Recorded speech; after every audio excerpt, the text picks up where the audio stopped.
Hey my good friend, Sam Haymart with Test Driven TV. I have just spent an entire week with the 2023 Chevrolet Colorado, and this is the off-road Trailboss. So I am going to show it to you inside and out. We're out here in the desert, so we're going to take it for a drive, and then I'm going to tell you what I really think.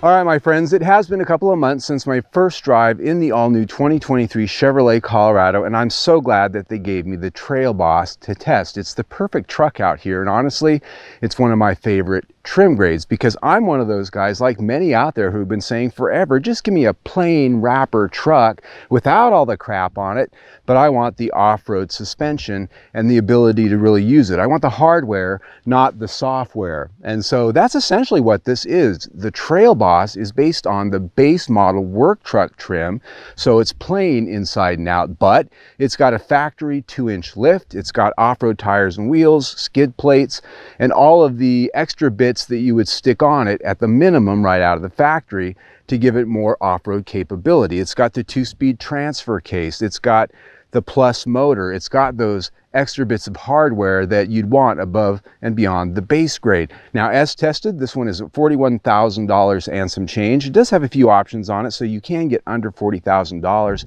for a Trailboss, but most of them that I've seen online in inventory are about like this one right here. And of course, you can add a few extra things on this if you wanted to. Now, one of the things I really like about the new Colorado is the styling. It's very chiseled, it's very muscular, it's got a nice shoulder line around the back, around the front. The hood's got a lot of sculpting and creasing going on that just makes it look tough. It's got a good handsome mug, I think. Not LED headlights here. These are halogen, the old-fashioned kind. You don't get LED on the Colorado unless you step up into the Z71 or the ZR2. There's no fog lights down there either.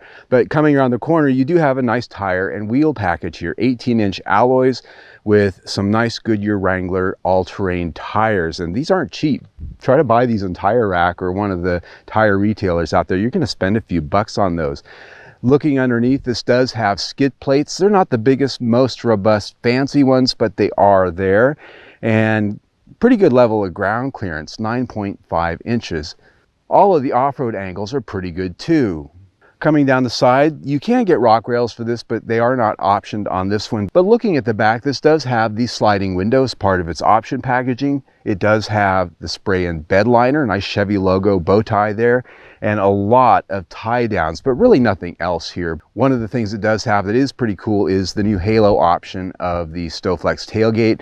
Flip a couple of levers and you've got a nice storage area there to put things in. Once the tailgate's up and locked, you really can't get into that. It's only when it's down that anybody can just get their hands in that thing. Looking at the back of the tailgate, this does have an optional key lock. If you just get the regular one, it does have a locking tailgate connected to the electronic locking system, but if you want a key, that is going to cost you a couple extra bucks. Looking down below, full trailer hitch receiver, 7-pin connector, and full-size spare underneath. At the rear corner, you can see this has halogen taillights, just like up front, and down at the corner, the GM standard step bumper. I just love that.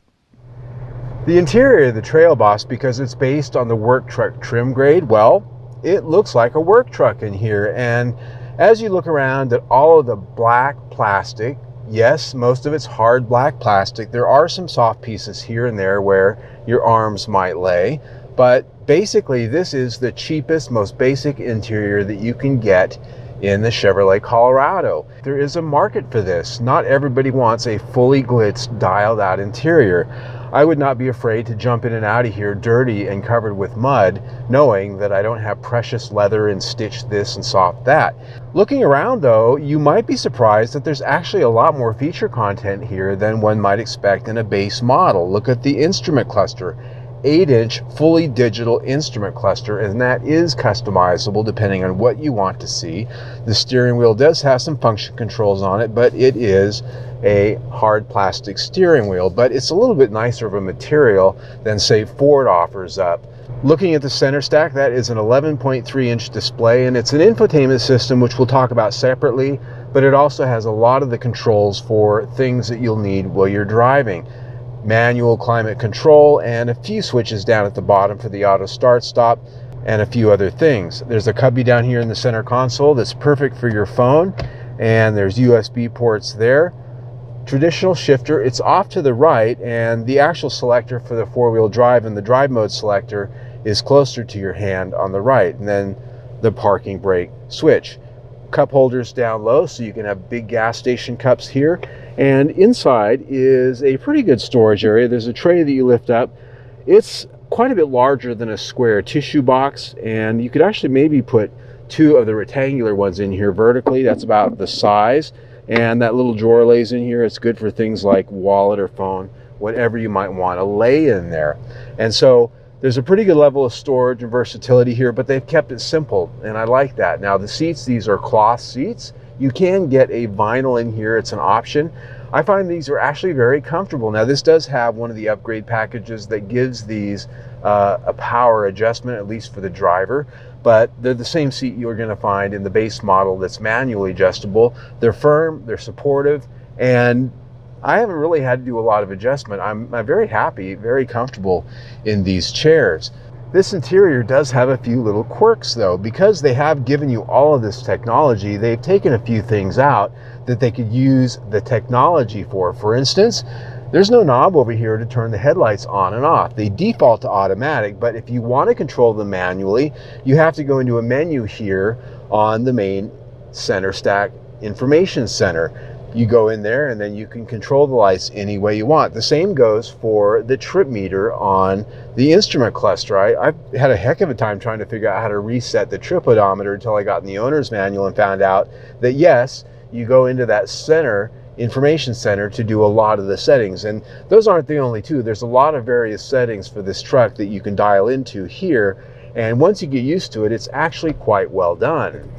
The rear seat of the 2023 Colorado will not be mistaken for anything more than a midsize or a compact truck. This is not a full-size truck experience back here, but they have given this extra leg room for 2023 over the last generation, and the seating height is actually pretty good. I don't feel like I'm sitting on the floor, such as in the Tacoma, for an example. And so while this seat is a place where it's a little bit more compact than a full-size truck, I don't feel uncomfortable or scrunched. These seats are set for my height, about 5'9" with my boots on. I've got about 1.5 inches to 2 inches ahead of my knees. Headroom, about 4 inches above my head. Now, this is 3 across seating. I will point out that there are vents back here. That is notable because if you get the base model work truck with the base engine, it has a different console. You don't always have these vents, but as you step up the upgrade ladder, either getting the more powerful engines or getting into higher trim grades, suddenly you have a full console with air vents in the back, something that not all the competitors are having right now. So that's a big deal. It's 109 degrees right now, according to the thermometer up there, and I'm glad to have air blowing on me, I gotta tell you. Now, these seats, the bottom cushion folds upward in a 60-40 split, and there is a tub down there for storage, although you'll note that it's pretty much filled up with jack and some of the equipment for changing a tire and things like that, but you can put some other things in there. And so there is some versatility back here and a little bit of extra storage to go with what's probably one of the more comfortable back seats in the midsize class. The overall quality of the materials in here is better than I'd expect for a base model. The switchgear is good, and it's generally an interior that I'm very pleased with. I'd be happy with it in my own work truck. This interior gets 4 out of 5 stars. The infotainment system here, this is the base radio in the Colorado, and that I find pretty impressive. It's got an 11.3-inch touchscreen. It has Google built-in capability. Now, yes, everything that offers is subscription-based, but we're talking about Sirius XM, we're talking about navigation, a concierge, just like having those services at home on your Google device. You can talk to it. Hey, Google, what is the meaning of life? According to the late 20th century philosophers, Bill and Ted, life's purpose is to be excellent to each other. And party on. But that's just two dudes' opinions. Now, I'm sort of doing that in fun, but I had a good time driving around with this truck this week, actually almost having conversations with it. You can almost search any information on the Google as you can at home with a search bar. And so, more important for the truck, you can use that to find gas, food, and other services, and use that with the navigation system that's tied to Google Maps. So it's full functionality that a lot of cars charge a whole lot extra for, available to you in the base model. Now, the audio quality is a basic audio system, but it does have Bluetooth connectivity, Android Auto, it has Apple CarPlay, those are wireless, and it has all of the feature content that even Ford doesn't offer in some of their upscale systems. Toyota, very similar systems on the latest generation Tacoma. This has the advanced trailer package, which means there are a number of functions and software features built in addition to some hardware that can help you with your towing. There's a trailer brake controller over here. But when you look at the backup camera here, that's just the plain old backup camera, there's hitch view. You can get a different angle and look straight down at your hitch, which will help you to actually line yourself up when you're trying to hook up a trailer. And there's a trailer view, so that there's a line there that can help you do exactly that, in addition to the regular backup camera. So they've really thought of a lot of functionality here that can help everyday people do everyday things with their truck. It's just very impressive to me that a system like this, that has graphics and menus that are this well done, is the base system. And you can get an upgraded system in the top line trim grades, but here, this is likely going to be making most buyers happy. It makes me very happy for a base audio system. It gets 5 out of 5 stars. All right, my friends, let's go for a drive. We're going to start out here in the desert on the trail because, no, this is the Trailboss, right? And it's my favorite place to test any kind of a vehicle like this. So out here on the trail, is it the Boss? Let's start with the Colorado, which is 3 inches longer than the last generation. It's got a 3.1 inch longer wheelbase. And of course it's heavier, and this one, being the Trailboss, has a 3-inch wider track than the regular Colorado, and it also has 2 inches additional lift for a total of 9.5 inches of ground clearance. Now, the suspension itself is actually pretty stock. It's not really a crazy off-road suspension like you'd get on the ZR2. It does have the lift. It's got coil springs and A-arms up front. It's got solid axle and leaf springs at the rear. And in terms of the transfer case, it's got a 2 high, 4 high, 4 low, and an auto setting. Now, I've got this set on auto right now for the sake of our drive, and I'll let it figure all of the details out because we're just driving on a trail. This isn't heavy duty off-roading. But this does have an automatic locking rear differential. So as I go over this mogul here, that rear tire gets off the ground just a little bit, and it does lock up just a little bit. I could feel it. Now, it's pretty maneuverable because this does have the shorter box on it. It's got a relatively tight turning circle, although this is a tight spot, so I have to do a bit of a turnaround here. I will say, though, that because this does have that leaf spring rear suspension, this doesn't have a great deal of twist. And because of the way the suspension is designed, it doesn't have the most articulation that you're going to get. If you want that kind of thing, you need to go all the way up to the ZR2. Now, driving on the trail, what I can say is that this is pretty stiffly sprung, and I typically get that with Chevrolet and GM vehicles. Their off-road suspension tuning typically tends to be on the firmer side, but what's nice about it is it's nicely damped. Even though these are relatively stock shock absorbers, they have a nice comfortable ride. They're not too jarring. The level of rubber isolation on this chassis is pretty good. It doesn't feel cheap. It doesn't feel junky. And that's a good thing because some of the competitors do. The level of control and the damping is good. Some of the competitors are not. I like the balance that this strikes as far as feeling of quality, feeling solid, and it feels sure-footed. And it should, because it's wider and longer than before. And the big thing is over some of this rough stuff, over these ravines and these cracks and these bumps and rocks, I'm not getting any creaks or groans, noises in the suspension. I haven't bottomed out yet. it's showing me that it's pretty robust, and I just hit a pretty deep hole there, and it didn't even act like it cared. The washboard road is another favorite place for me to test vehicles like this, because even though it's not really off-roading per se, this washboard surface has a way of telling me if a vehicle is well put together or not. And what I'm finding out here is that even with this relatively stiffly sprung suspension, it's not overpowering the chassis and the structure of the truck, which means that it's absorbing a lot of this rhythmic vibration and the bumps, such that I don't feel like the entire truck is shuddering and jittering around me. I'm not getting any rattles in the dash. The doors aren't dancing and shaking in their frames.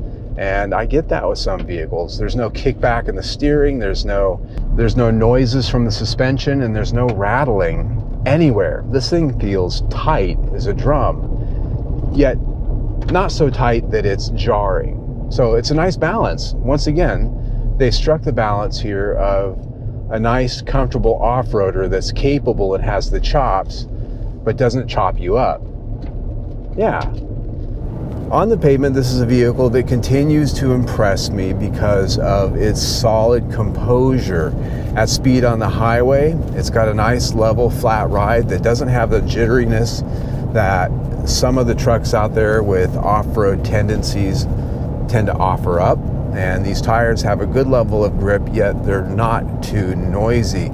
This is noisy pavement we're on, but I have a test patch where I do 70 mile an hour and a decibel test. This hit 57.4 decibels, which is actually below average in terms of road and wind noise. And when I am going down the highway, it's actually wind noise that I hear more than the road. So it's very quiet in terms of trucks. It's actually 10 decibels less than the Dodge Hornet I tested last week. That vehicle was loud, but we're in the Colorado, so it's quiet, it's comfortable, it's a nice solid chassis, and these all-terrain tires still have a pretty good level of grip, even out here on the pavement on the highway, tossing it around. So if you're towing a trailer, you're up in the mountains on a mountain road, and you're tossing it into some curves, I think you're going to be doing just fine. And in town, I found that going over all the regular speed bumps, potholes, manhole covers, things like that, this chassis doesn't get too unsettled. So I'm very impressed with this chassis. It's one of the best I've ever experienced, quite honestly, in a mid-sized truck. This chassis gets 5 out of 5 stars. Now it's time to talk about what's under the hood, because that seems to be what most people are curious about with the new Colorado. What's that new turbocharged 4-cylinder all about? And is it as good as the old V6? Well, to start with, if you watch my videos, you know the question I always like to ask is, how does it go? So let's come to a complete stop. We're out in the middle of absolute nowhere. There's nobody around. And go. You can hear it. And it's rolling through the gears. 60. So 0 to 60 comes, and it goes. We gotta slow down a little bit. Corner coming up. What's under the hood is a 2.7 liter 4-cylinder turbocharged engine. Same engine that you're gonna find under the hood of the Chevy Silverado. It's not a new motor. It's been around for a while. It's been around in trucks for a while. And it has, in this particular trim, 310 horsepower and 390 pound-feet of torque.